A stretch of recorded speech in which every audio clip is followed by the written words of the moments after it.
kaibigan, meron tayo ngayong customer na Rider G, no? FI. At ang problema ng kanyang motor, pakinggan natin. Dito sa makina kasi, kakaibang tinig.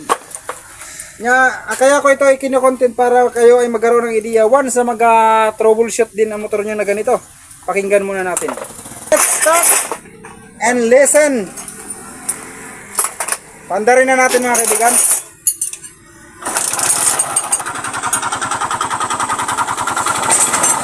Ayan mga kaibigan, oh. Yan. Alamin natin kung anong problema ng motor na ito. Pero alam ko na. Kaya lang gusto ko lang sa inyo ipakita kung ano ang dapat gagawin kapag ganito ang ingay ng motor. Yan. Okay.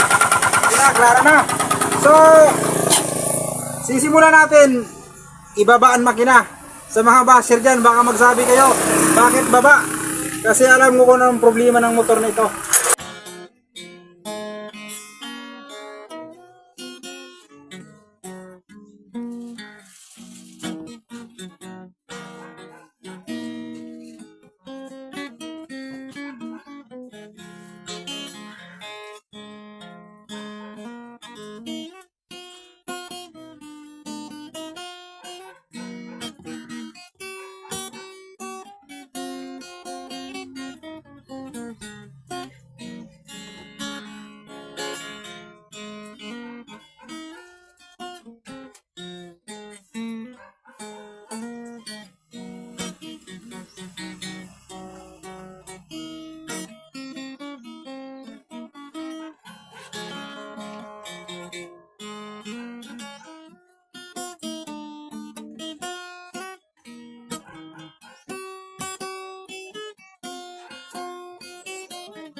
Ayun, kubas.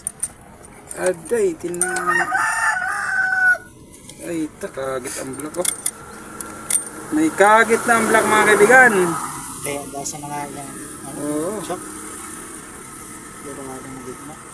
Karunem? Garado na yan. Tumama na niya. Basa na yan doon sa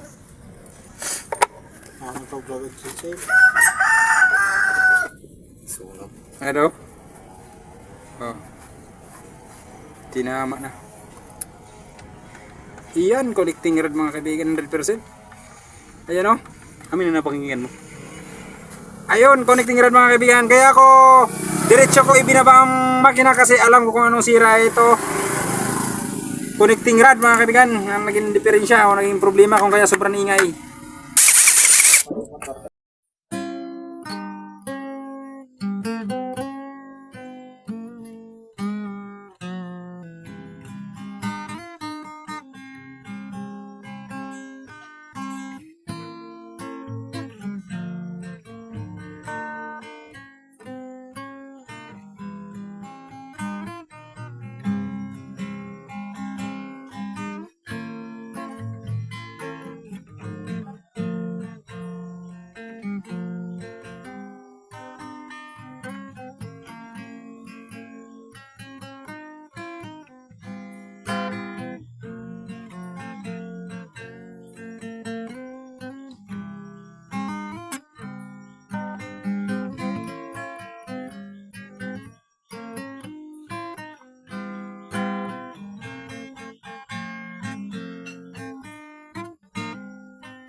Ano yung grabe tunog?